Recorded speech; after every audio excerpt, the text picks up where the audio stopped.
할렐루야. 네, 옆 사람과 인사하겠습니다. 예수님밖에 없습니다. 아이고, 주일학교 학생이 더 들어가지고 자리가 꽉 찹니다. 자, 예수님밖에 없는 줄로 믿습니다. 예, 오늘 사울의 범죄 제목이 그런데요. 지난주에 제가 없었네요. 지난번에 우리가 12장에서 사무엘의 고별 설교를 우리가 들었어요. 사무엘의 고별 설교를 하면서 백성들한테 물어봤잖아요. 내가 누구의 소나 나귀를 빼앗은 적이 있냐? 아니면 내가 누구를 속인 적이 있느냐? 내가 누구를 압제했느냐? 그때 백성들이 뭐라고 했어요? 아닙니다. 당신이 우리를 속이지 않았고 빼앗지 않았고 압제하지도 않았습니다. 하면서 사무엘이 청렴결백했다는 것을 증언을 해줬어요. 그래서 이제 사무엘이 설교를 시작을 했죠. 하나님이 이스라엘 백성들을 택하셔서 애굽에서부터 인도해서 가나안 땅까지 인도하고 지금까지 보호하시고 너희를 이 땅에서 이렇게 살게 하신 분이 하나님이다. 하나님의 은혜다. 이렇게 설교를 했어요. 그러면서 부탁하시는 말씀이 뭐였어요? 너희들은 너희 마음을 다해서 하나님만을 섬겨라. 그랬어요. 오직 여호와 하나님만을 섬겨라. 이게 이제 마지막 유언이나 마찬가지죠. 부탁인 거예요. 우리가 자녀들한테 하는 말도 그거예요. 예수 잘 믿으라는 것밖에 더 없어요. 자녀들한테 유언으로 남길 게 뭐가 있어요. 자, 오늘 본문 말씀은 13장인데요. 사울이 암몬과의 전투에서 승리를 했잖아요. 이 사울과 이스라엘 백성들이 미스바에 모여서 회개하고 막 금식하고 기도하고 그러니까 하나님이 사울에게 성령을 주셨어요. 그래가지고 분노하는 마음을 주셔서 막 일어나가지고 전쟁터에 나가서 싸울 때에 하나님이 어떻게 했어요? 천둥과 번개로 블레셋을 쳤어요. 그러니까 이스라엘 사람들은 가만히 있었어요. 가만히 있었는데 하나님이 전쟁을 이기게 하신 거잖아요. 그런데 사울은 그 경험을 가지고 자기가 왕이다. 자기가 이제 전쟁을 막 일으키는 거예요. 그래가지고 블레셋에서 선제 공격을 하게 됩니다. 그래서 선제 공격을 한 결과로 이제 위급하게 됐어요. 위기에 처하게 된 거예요. 그래서 사울의 마음이 다급해지니까 자기 본분을 벗어나서 위치를 벗어나서 제사장이 해야 되는 일을 자기가 왕이다 하고 해버린 거예요. 그래서 하나님한테 범죄를 한 거예요. 올건을 한 거죠. 올건. 그래서 이스라엘이 큰 위기에 빠진 그런 말씀입니다. 오늘 본문 말씀을 통해서 저와 여러분들에게 하나님의 은혜가 깨닫는 은혜가 있으시기 바랍니다. 자, 블레셋을 선제 공격한 사울인데요. 자, 1절 보겠습니다. 1절. 사울이 왕이 될 때에 40세라. 그가 이스라엘을 다스린 지 2년에. 사울이 40살에 왕이 됐는데 이스라엘의 왕이 된 지 2년밖에 안 됐어요. 2년 됐는데 그 2년 동안에 이제 하나님의 도우심으로 지금 여기까지 왔잖아요. 근데 2절에 보니까 이스라엘 사람 3,000명을 택하여 그 중에서 2,000명은 자기와 함께 믹막스와 베델산에 있게 하고 1,000명은 요나단과 함께 베냐민 기브아에 있게 하고 남은 백성은 각기 장막으로 보내니라. 처음에 암몬과 전쟁을 할 때에 몇 명이 모였어요? 몇 명이 모였어요? 우리가 지지난주에 했는데요. 33만 명이 모였어요. 33만 명이 모였는데 2,000명만 따로 뽑아서 자기를 보호하게 하고 1,000명은 사울의 아들이 요나단이잖아요. 요나단을 보호하게 하고 3,000명만 남겨놓고 전부 집으로 돌려보낸 거예요. 33명 중에서 32만 7천 명을 집으로 보내버렸어요. 집으로 보내버리고 이제 정예 군인들 3,000명밖에 안 남았잖아요. 그런데 다 돌려보내고 군인도 3,000명밖에 안 남았는데 3절에서 요나단이 사울의 아들이잖아요. 요나단이 게바에 있는 블레셋 사람의 수비대를 쳤다 이렇게 나오잖아요. 사울 왕의 허락하에 친 거죠. 이게 지금 블레셋 사람이 이를 들은지라 사울이 온 땅에 나팔을 불어 이르되 히브리 사람들아 들으라 하니. 자, 이스라엘 땅에 있는 블레셋의 수비대예요. 이게 군사 초소. 이게 우리 대한민국 땅에 일본군 초소가 있는 것처럼 초소가 있었다 그 말이에요. 근데 그 초소를 친 거예요. 공격을 한 거예요. 전쟁을 하자는 거죠. 선제 공격을 한 거죠. 그러니까 그때까지만 해도 이스라엘은 블레셋의 압제를 당하고 있는 시대다 그 말이에요. 왜냐하면 블레셋의 초소가 거기에 있었으니까. 그런데 지금 군사적으로 공격을 한 거예요. 그러니까 사울이 왕이 돼가지고 지금 백성들로부터 지지율을 높이려고 이벤트를 하려고 그랬나? 아니 힘이 안 됐는데 왜 쳐들어가냐 이 말이요. 백성들한테 인기 좀 얻으려고 선제 공격을 했나? 이벤트를 열지 않았나? 뭐 이런 생각이 드는 거예요. 내가 왕이다 하면서 자기가 왕을 높이려고 자기를 그러지 않았나 싶은데요. 이제 이 소식이 어디에 들어갔냐? 블레셋 사람들의 본토에 있는 국민들한테 소식이 들어간 거예요. 거기에 왕에게. 그러니까 이제 그들이 가만히 있겠어요? 아이 뭐야 이거 이스라엘이 우리를 공격을 해? 이제 기분 나쁘죠. 그들은 또. 그래서 이제 놀란 거예요. 이제. 그래서 이스라엘 사람들한테 막 나팔을 불면서 히브리 사람들아 들어라. 블레셋이 우리를 이제 공격하려고 한다. 이제 이렇게 하는 거죠. 소집하려고 한 거예요. 이제 나팔을 불어가지고.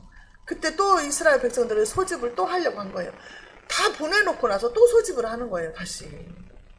이게 왕의 권리라는 거죠. 왕의 권리. 내 맘대로 하는 것이 왕이거든요. 왕의 맘대로 내 맘대로잖아요. 왕이 자기 맘대로 하고 있잖아요. 그걸 누가 어떻게 하지를 못하는 거예요. 그 왕이 좋은 마음을 선한 마음을 갖고 있으면 국민이 편한데 왕이 잘못된 생각을 가지고 있으면 국민이 다 힘든 거예요. 옛날이나 지금이나 똑같아요. 사울 왕이 또 소집을 한 거예요. 이 왕의 제도가 우리가 8장에서 배웠잖아요. 왕의 제도가 뭐라고 그랬어요? 왕이 세워지게 되면 너희가 원하는 왕이 세워지게 되면 너희의 아들들을 데려다가 군대로 소집해가지고 병거를 지키게 하고 막 이렇게 할 것이다. 너희 딸들은 데려다가 음식을 만들게 하고 향을 만들게 하고 이렇게 할 거다 그랬잖아요. 포도나무도 뭐 열매도 다 뺏어가게 되고 11조도 다 뺏어가게 되고 그럴 것이다 했잖아요. 그러니까 지금 왕이 자기 맘대로 하는 거예요. 내가 왕이다는 거예요. 여러분 하나님이 우리 인간을 만물의 영장으로 만들었어요. 그래서 하나님이 형상으로 만들었기 때문에 우리 인간에게서 성령이 떠나고 하나님의 영이 없으면 최고 위험한 존재가 되는 거예요. 짐승보다 호랑이보다 더 위험한 게 인간이에요. 얼마나 잔인을 미치는지 몰라요. 하나님의 영이 없으면 예수의 영이 없으면 그 사람은 정말 무서운 사람이 되는 거예요. 하나님이 에덴 동산에 사람을 만들어 놓고 뭐라고 그랬어요? 선악과 따먹지 말라 했잖아요. 그게 뭐예요? 너희는 내가 모든 것을 다스리라고 왕으로 세웠지만 진짜 왕은 하나님이다. 그 경계선이 선악과예요. 그게 구분 짓는 거 선악과로 너희는 피조물이야. 이거 따먹으면 안 돼. 내가 창조주야. 이게 기거든요. 그 선을 넘지 말라는 거거든요. 그러니까 우리 인간이 내가 왕이다 하고 내 마음대로 사는 것은 우상인 거예요. 내가 하나님이 되는 거예요. 그게 죄라는 거예요. 우리 인간들이 범하는 가장 큰 죄. 내 마음대로 사는 거. 하나님한테 물어보지 않고 기도하지 않고 하나님의 뜻대로 하지 않고 내 마음대로 사는 것이 가장 큰 우상 숭배예요. 내가 하나님이 되는 이게 뭐예요? 사무엘상 15장에도 나오잖아요. 완고한 고집. 그게 우상 숭배다 그러잖아요. 점치는 자에게 우상 숭배하는 것과 같다 그랬어요. 나를 쳐서 부수는 것이 가장 큰 은혜예요. 깨달으셔야 될 줄로 믿습니다. 자, 4절에서 온 이스라엘이 사울이 블레셋 사람들의 수비대를 친 것과 이스라엘이 블레셋 사람들의 미움을 받게 되었다 함을 듣고 그 백성이 길갈로 모여 사울을 따르니라. 블레셋 사람들이 이제 이스라엘을 미워하게 됐다 그 말이에요. 왜요? 선제 공격을 했으니까. 그래서 이제 이스라엘 백성들이 어디로 모였어요? 길갈로 모였어요. 길갈로. 자, 이스라엘 백성들은요, 블레셋의 미움을 받게 되고 증오의 대상이 된 거예요. 지금 이제 벌벌 떨게 되는 거죠. 대국인데. 증오의 대상이 되었어요. 여러분, 우리 예수 믿는 사람들이 안 믿는 사람들한테 증오의 대상이 됐어요, 지금. 여러분 아세요? 반기독교인들로부터 기독교인들이 증오의 대상이 됐다 그 말이에요. 차별금지법을 반대한다고 해가지고 보수 기독교 탈레반이다 해가지고 얼마나 지금 떠들썩한지 몰라요. 응? 이은영 목사님 계속 얘기를 했지만 2024년 10월 27일 앞으로 한 달 뒤에 오후 2시부터 서울 광화문에 모여요. 200만 명을 모이기로 이제 그 광장을 빌렸대요. 그러니까 이제 정치인들이나 기관장들이나 사람들이 이것을 보는 거야. 이제 몇 명이 아이고 과연 너네가 200만이 모이겠냐? 기독교의 힘을 보여줘야 되는데 정치인들이나 기관장들이나 대놓고 기독교를 무시하고 모멸감을 주고 저주받을 말들을 퍼붓고 있는데 가만히 있으면 안 되죠. 믿음을 보여야죠. 우리도. 제가 물어볼게요. 10월 27일 날 갈 수 있다. 손 들어봐요. 갈 수 있는 사람. 아이고, 우리 주일학교 학생이 먼저 손 들었네. 없어요? 한 명밖에? 가야죠. 주일날 오후인데 오후 예배 안 드리고 가야지. 그러면 우리 목사님한테 아직 결제는 안 받았지만, 아니 하나님이 거기서 우리 기다리실 거 아니에요. 너희가 내 이름을 위해서 싸우는지 안 싸우는지 보실 거 아니에요. 안창호 인권위원장도 국회에서 그렇게 싸웠잖아요. 싸워서 승리했잖아요. 모든 만민이 보는 앞에서 하나님이 천지를 창조했습니다. 차별금지법 반대입니다. 학교에서 진화론을 가르치려면 창조론도 가르쳐야 합니다. 막 이러면서 얼마나 잘 싸웠어요. 이게 불씨가 되어서 전국에 있는 기독교인들 다 모여라 하고 있어요. 우리가 그걸 보여줘야죠. 봉고차 한 대만 있으면 다 가야 돼요. 6명 이상은 돼야지 버스 전용 차선으로 가요. 지금부터 한 달 있으니까 기도하면서 준비하세요.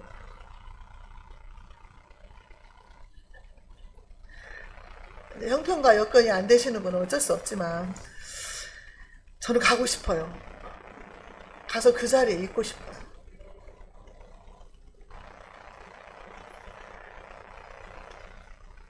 우리가 11장 14절에 사무엘의 백성에게 이르되 오라 우리가 길갈로 가서 나라를 새롭게 하자 그랬어요. 오라 광화문으로 가서 나라를 새롭게 하자. 하나님이 살아계신 것을 보여주자. 행함이 없는 믿음 죽은 믿음이라고 했는데 기도하면서 또 행함도 해야 되잖아요. 3.1운동 때 33인 중에 16명이 기독교인이었잖아요. 유관순 언니도 기독교인이고 믿는 사람들이 앞장서서 나섰어요. 행함으로 보였다 그 말이에요. 기도만 하고 있을 때가 아니라 제가 댓글도 막 쓰라고 했잖아요. 댓글도 쓰고 몸으로도 가서 막 참여도 하고 해야 된다요. 프랑카드도 들고 있고 막 피켓도 들고 있고 하자고요. 그렇게. 자 5절에 블레셋 사람들이 이스라엘과 싸우려고 모였는데 병거가 3만이요 마병이 6,000명이요 백성은 해변에 모래같이 많더라. 그들이 올라와 베다원 동쪽 믹마스에 침침해. 블레셋 사람들이 그냥 떼거리로 몰려온 거예요. 지금 병거가 3만이에요. 병거가.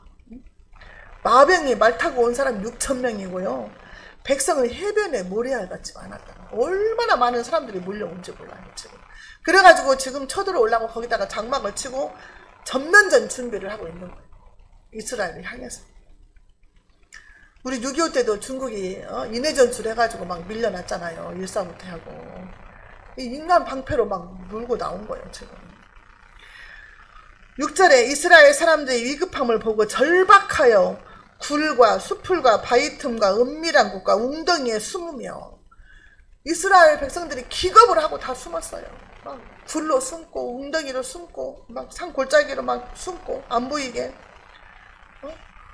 극도의 심적 고통 상태라 그래요. 위급함을 느낀다는 것은. 이스라엘 백성들은요 사울의 뜻에 따라서 모였어요. 모이기는 모였는데요 아니 블레셋 군사들 앞에서 기가 눌려버린 거예요. 싸우지도 않고 벌써 숨어버린 거예요. 싸움도 안 했다니까요. 그냥 보기만 하고 숨어버린 거예요. 백성이요 공포와 두려움에 떨었어요. 7절에 어떤 히브리 사람들은 요단을 건너 갓과 길르앗 땅으로 가되 사울은 아직 길갈에 있고 그를 따른 모든 백성은 떨더라 그랬어요. 이 길과 길르앗은요 그 에덴 동편이잖아요. 에덴 동편 요단강 건너가지고 막 에덴 동편으로 도망갔어요. 백성들이 다 흩어져 버린 거예요.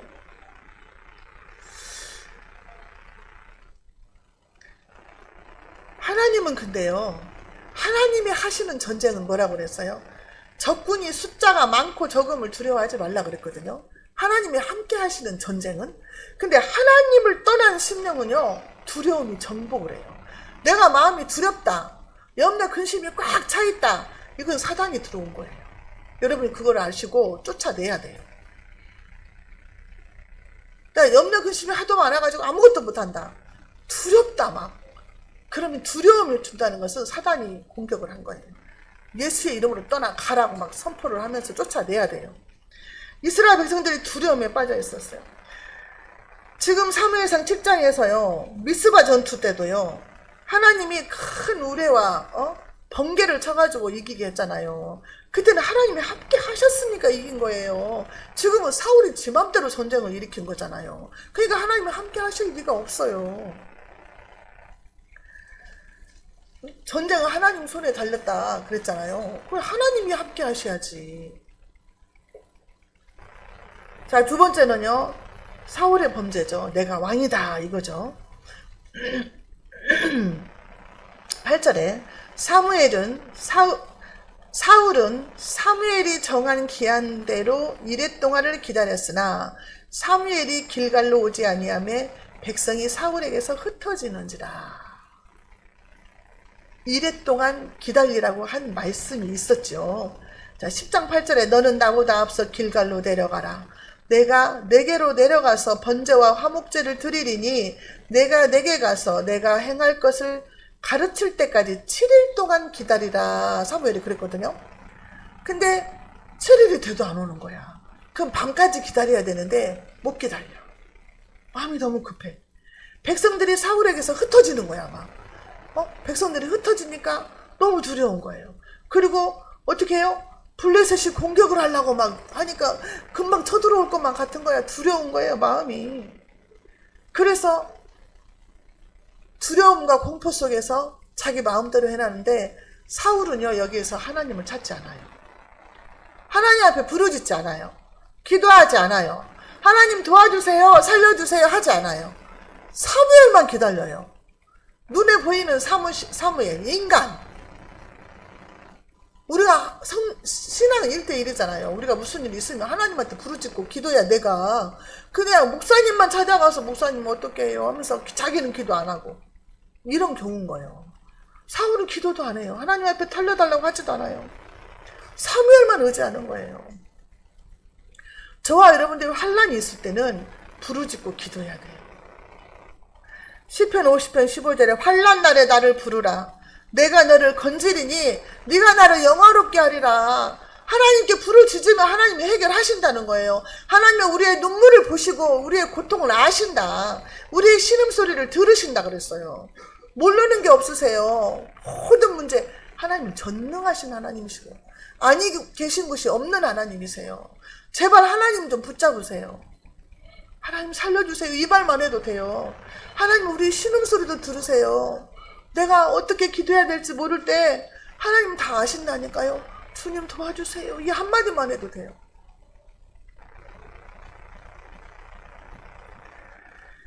구절에 사울이 이르되 번제와 화목제물을 이리로 가져오라 하여 번제를 드렸더니 이게 엄청난 죄예요. 번제는 누가 드리는 거예요? 하나님 앞에? 제사장이 드리는 거예요. 사무엘이 드렸어야 돼요. 왕이라고 해서 제사를 드리는 게 아니에요. 대통령이라고 해서 여기서 설교할 수 없어요. 목사님이 설교하잖아요. 올권을 한 거야, 올권을. 그래가지고 사울의 마음이 교만해진 거지. 내가 왕인데 뭐 이까짓 거 제사 내가 드리면 안 되나? 아니 내가 하는 거 보니까 뭐 그렇게 하더만 흉내를 낸 거죠. 사울이 흉내를 낸 거예요. 내가 왕이다. 제사장만이 할 수 있는 것을 자기가 해버려도 되는 줄 알았어요. 하나님이 세운 선지자의 권위를 무시한 거죠.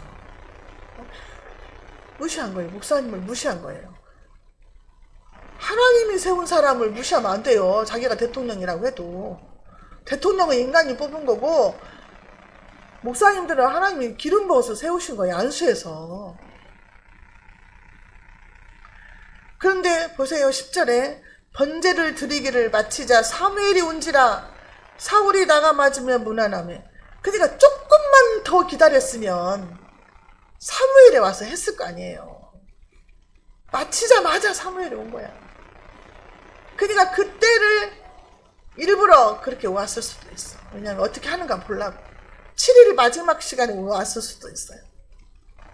그러니까 끝까지 기다리지 못한 거야. 너무 마음이 급한 거야. 조급해진 거예요. 참지를 못한 거예요. 인내심이 없었어.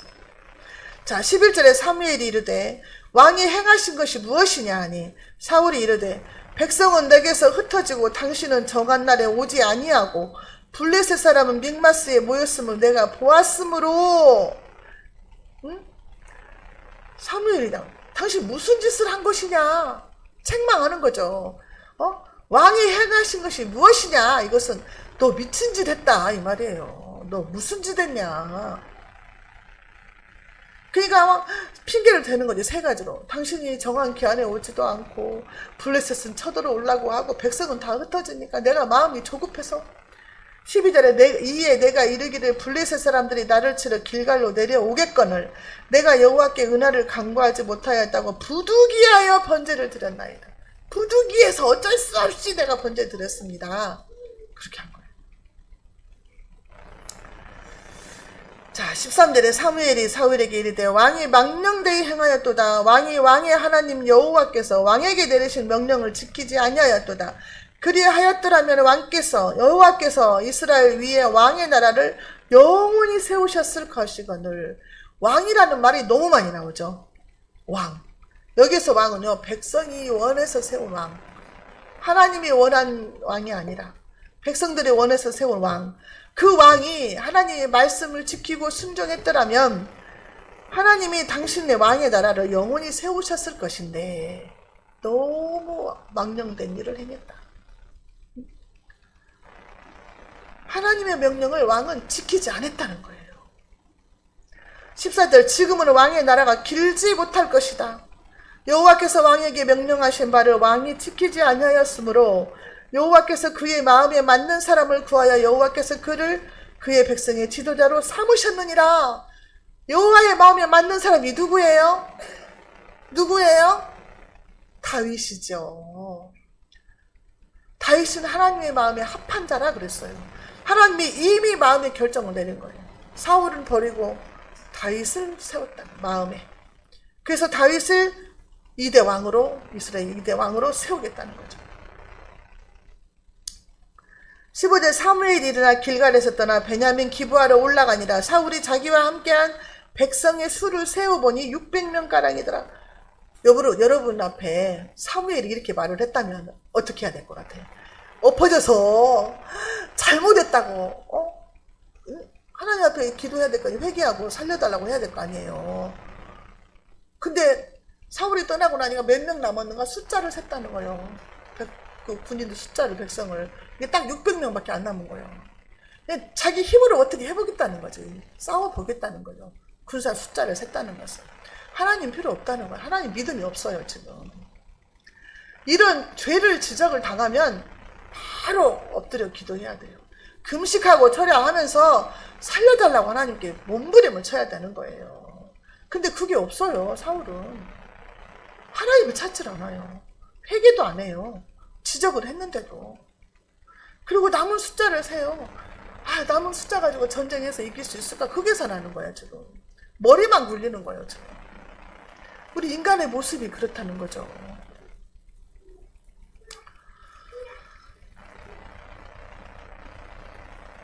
자, 사울은요 준비 없는 전쟁을 한 거예요. 자 19절에 그때에 이스라엘 온 땅에 철공이 없었으니 이는 블레셋 사람들이 말하기를 히브리 사람이 칼이나 창을 만들까 두렵다 하였습니다. 이스라엘은 철공이 없었대요. 철공. 철로 무기를 만들거나 뭐를 하는 사람이 없었어요. 그러니까 뭐 홈이나 농기구만 만들 수 있는 거예요. 자, 왜 그랬을까? 응? 이스라엘은 블레셋이 쳐들어왔잖아요. 그래서 철을 독점하려는 그 욕심으로 아마도 철공들을 다 납치해 갔을 것이다. 왜냐면은요, 그때 그 시대 고대 국가에서는요, 승전국이 패전국에 대해서 이렇게 그 철공들 다 납치해가 가는 것은 흔한 일이었대요. 흔한 일. 왜냐면 그걸로 무기를 만드니까 못 만들게 하려고 철공들을 싹 납치해서 데려가 버린 거예요. 기술자들을. 자, 어떻게 성경 볼게요. 열왕기하 24장 14절에 볼게요. 제가. 저가 또 예루살렘의 모든 백성과 모든 방백과 모든 용사 합 1만 명과 모든 공장과 대장장이를 사로잡아 가매 빈천한 자 외에는 그 땅에 남은 자가 없었더라. 대장장이들을 다 사로잡아 가버리는 거예요. 무기 만들까봐 두려워서. 그러니까 무기를 만들 수가 없어요. 만들 사람이 없는 거예요. 히브리 사람은. 국력이 강해질까봐 철로 만들어가지고. 그래서 할 수가 없는 거예요. 근데 20절에 볼게요. 온 이스라엘이 사람들이 각기 보습이나 삽이나 도끼나 괭이를 버리려면 블레셋 사람들에게로 내려갔었는데 이게 무슨 말이냐면요. 농사는 지을 거 아니에요. 농기구는 있다 그 말이에요. 삽도 있고 도끼도 있고 괭이도 있어요. 근데 이런 것들이 쓰다 보면은 이게 막 무뎌지잖아요. 우리가 칼을 쓰다 보면. 그러면 칼을 갈아야 되잖아요. 근데 칼도 못 갈아. 블레셋 사람한테 가서 칼을 갈아달라고 하는 거예요. 돈 주고. 돈도 많이 주고. 그래 보니까는 그 찾아보니까 3분의 2 세계를 받았대요. 엄청 비싸게 받은 거예요. 3분의 2 세계. 1세겔이 노동자 한 달치 월급이면 엄청 많다는 거죠. 그러니까 블레셋이 정치적으로 경제적으로 다 이스라엘을 잡고 있는 거예요. 돈도 다 뺏어가는 거랑 마찬가지예요. 우리나라 일제시대를 생각하면 돼요. 농사지면 다 뺏어가고 막 금리까지 다 빼갔잖아요. 모든 가치 있는 거 백자방 항아리 다 가져갔잖아요. 똑같아요. 다 가져간 거예요. 이게. 그러니까 뭐 만들 수가 없어. 창이나 칼도 만들 수가 없는 거예요. 이 사람들은. 정치적으로 경제적으로 막 전부 예속을 한 거죠. 이스라엘을. 근데 백성들은 좋다 가고 거기 가서 무뎌지면 가서 돈 주고 칼 갈아오고 또 친하게 또 지내고 막 이렇게 한 거 이웃처럼 지낸 거예요. 타협하면서. 자 21절 22절에요. 곧 그들이 괭이나 삽이나 쇠스랑이나 도끼나 채찍이 무딜 때에 그리하였으므로 싸우는 날에 사울과 요나단과 함께한 백성의 손에는 칼이나 창이 없고 오직 사울과 그의 아들 요나단에게만 있었더라. 농사만 짓고 편안할 때는 상관이 없는데 싸우는 날이 온다 이거예요. 싸우는 날. 여러분 싸우는 날이 우리 10월 27일이에요. 싸우는 날이 온다 이 말이에요. 우리에게는. 그 싸우는 날에는 무기가 있어야 되는데 백성들은 농기구밖에 없는 거야. 창도 없고 칼도 없고 아무것도 없어. 아니 어떻게 전쟁이 나가는데 무기가 없으니까 나가냐 이 말이에요. 그런 준비도 안 돼 있는데 왜 선제 공격을 하냐고. 사울 왕하고 그 아들 요나단만 무기가 있는 거예요. 두 사람이 어떻게 전쟁을 다 이길 수 있냐고요. 준비가 하나도 안 돼 있어요. 안 돼 있는데 아니 블레셋 사람들은요 철 무기가 발달한 나라잖아요. 철갑을 두르고 막 창과 칼을 가지고 다 나온 거예요. 어떻게 이겨요? 두려움에 벌벌 떨죠. 이스라엘 사람들은. 하나님의 결재가 없이 사울 마음대로 전쟁을 일으킨 거잖아요. 지금 아무런 준비도 없이. 저와 여러분들이 영적 전쟁을 하잖아요. 영적 전쟁. 무기가 있어야죠. 날카로운 칼이 있어야죠. 뭐가 날카로운 칼이에요? 기도 외에는 이런 일이 일어나지 않는다 그랬어요. 기도 외에는. 말씀과 찬양과 기도로 무장되어야만이 우리가 마귀를 이길 수가 있는 거예요. 아니 칼도 없는데 그 옛날 뭐 간증 들어본 게 그러대요. 뭐 귀신 들린 사람한테 신방을 갔는데 그 이제 귀신 들린 사람이 나중에 나서가지고 말을 했겠죠. 어떤 사람은 칼대 같은 거 하나 들고 오고, 어떤 사람은 뭐 막대기 들고 오고, 어떤 사람은 칼을 들고 왔더라. 이러잖아요. 그러니까 우리가 칼을 가질 수 있는 그런 강한 영권을 가져야 된다니까요. 기도로 무장을 해야 되는 거예요. 기도로. 날마다 싸우면서 기도로 무장을 해야 돼요. 여러분, 귀신은요 얼마나 영악한지 우리가 꿈속에서, 저도 많이 꿈을 꾸잖아요. 꿈속에서 귀신하고 싸워봤어요. 칼을 들고 막 귀신은 싸우잖아요. 목을 치잖아요. 금방 다시 붙어요. 얼마나 귀신이 끝까지 포기 안 하고. 그래요. 우리가 끝까지 싸워야 되는 거예요. 이게 지금 예수 그리스도 이름으로 싸워야 돼요. 예수 그리스도 이름으로. 우리 하나님께서 우리에게 주신 특권이 뭐냐? 예수의 이름이에요. 예수의 이름으로 기도하라. 병든 자가 낫을 것이고 기도가 응답된다 그랬거든요. 근데 아까도 점심시간에 얘기를 했지만 노잔대회 그렇게 멋을 만들어가지고 대회들을 했었더라고. 노잔대회가 서울에서 열렸잖아요. 4차 인천 송도인가 거기서 열렸어요. 월요일부터 우리 없을 때 열렸더라고. 근데 거기에서 겉으로는 차별금지법 반대한다 그렇게 나왔는데 이게 회칙이 다 있잖아요. 뭐 70 몇 조에서 69조인가 몇 조부터 70조까지 사이에가 있는데 동성애자에 대해서 나와 있는데요. 동성애로 이미 성관계를 해버리면은 죄인데 동성에게 끌리는 것은 죄가 아니다. 이렇게 또 구분을 재가지고 말을 하면서 교묘하게 하면서 동성애자들이 차별을 받고 있는 것은 우리가 그들을 품지 못하고 했기 때문에 우리가 패역한 행동을 한 것인데 회개해야 된다. 동성애자들이 죄단 말은 없어요. 동성애는 죄입니다. 이게 없어요. 일단은 동성애는 죄다고 짚고 가야 될 거 아니에요. 하나님 말씀이니까. 우리 예수님도 가늠하다 잡힌 사람들 뭐라고 했어요? 다시는 이런 죄를 짓지 말아라 그랬잖아요. 근데 동성애를 옹호하는 게 아니잖아요. 그런데 지금 그렇게 나가면서 기도를 어떻게 하는 줄 알아요? 성부와 성자와 성령의 이름으로 기도합니다. 어디서 그게 성경에 나옵니까? 하나님은 그런 말씀 하신 적이 없어요. 우리 예수님이. 예수 그리스도 이름으로 우리가 모든 것을 하잖아요. 좀 뭐가 이상해요. 두고 봐야 돼요. 지금. 자, 사무엘상 17장 47절에 또 여호와의 구원하심이 칼과 창에 있지 아니함을 이 무리로 알게 하리라. 전쟁은 여호와께 속한 것인즉 그가 너희를 우리 손에 붙이시리라. 전쟁은 하나님께 속해 있어요. 저와 여러분들이 영적으로 기도하면서 나가면은 하나님이 이 나라를 버리지 않을 줄로 믿습니다. 전 세계에서 새벽 예배가 살아있는 교회가 우리나라 뿐이라고 했잖아요. 전 세계 교회가 우리 한국을 주목하고 있어요. 차별금지법 통과시키지 말라고. 캐나다나 이미 통과된 나라에 있는 교포들이 그 박한수 목사님이 이거 운동하잖아요. 저거 편지를 보내고 막 지금 그 나라에서 겪고 있는 사건들을 다 얘기를 하면서 엄청난 비극적인 사건들이 벌어진다. 차별금지법 통과는 절대 안 된다고 막 편지가 오고 어떤 사람은 거기에 이미 갔다가 다시 돌아오는 사람도 있어요. 외국에서. 저가 목사님이랑 지난주에 태국 갔다 왔잖아요. 태국은 95%가 불교예요.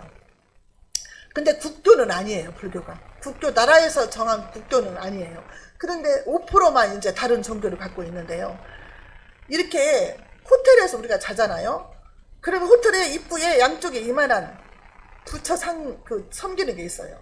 앞에다 막 놓고 막 이렇게 부처도 그려져 있고 가는 데마다 다 있어요. 그리고 그 왕을 섬기나 봐요. 왕 사진이 사랑한데 있고 왕이 신처럼 이렇게 떠받들고 있더라고요. 그런데 막 아주 거기는 너무 많으니까 그냥 가는 데마다 막 장사하는 집에도 조그맣게 다 이렇게 만들어 놓고 다 있어요. 근데 거기에서 만나는 이제 뭐 우리들이 가가지고 만나는 사람 한인들은 교회를 다녀요. 막 권사님 장로님이다 막 이러더라고. 가는 데마다. 그러면서 막 한식당을 많이 갔거든요. 가이드가 막 노련해가지고 그 맛집들 다 알고 있더라고요. 그래서 한식당 가면은 한국 사람들이 다 그냥 한식당에서 그렇게 잘하고 있어요. 그리고 요트 배 타는 것도 하는데 배 선장도 한국 사람이고 막 그런 거 보면은 너무 마음 기분이 좋아요. 한국 사람들이 막 잘 돼가지고 있으니까. 근데 한국 사람들은 이민 가면 거기에서 한인교회에서 뭉치니까 다 그냥 믿음 생활을 하고 살아보려고 막 애쓰고 하는데 태국이 한국보다 5배가 땅덩어리가 높대요. 땅덩어리는 참 욕심이 나더라고.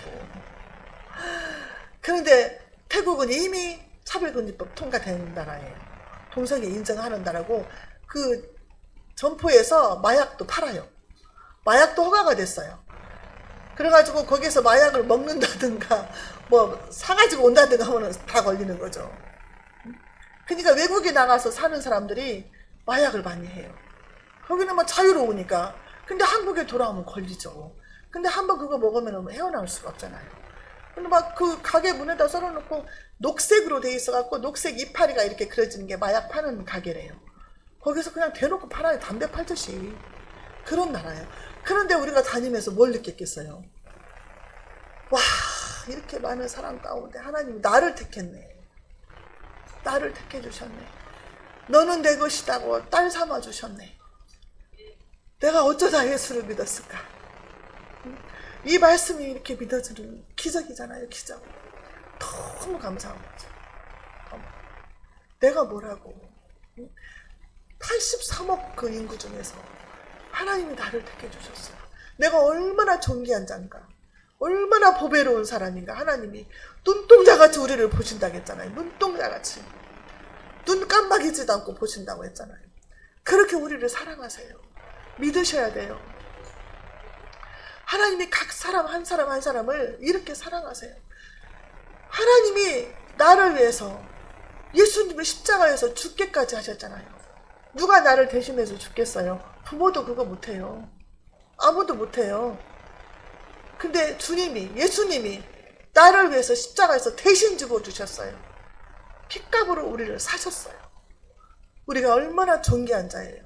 우리 속에 예수 그리스도 영으로 충만해서 정말 하나님을 위해서 우리가 나설 때 싸울 때가 온다 그랬잖아요. 싸울 때 우리도 싸워야 된다는 거죠. 저와 여러분들은 세상의 악한 것과 마귀와 그 전쟁에서 이겨야 돼요. 반드시 이겨야 돼요.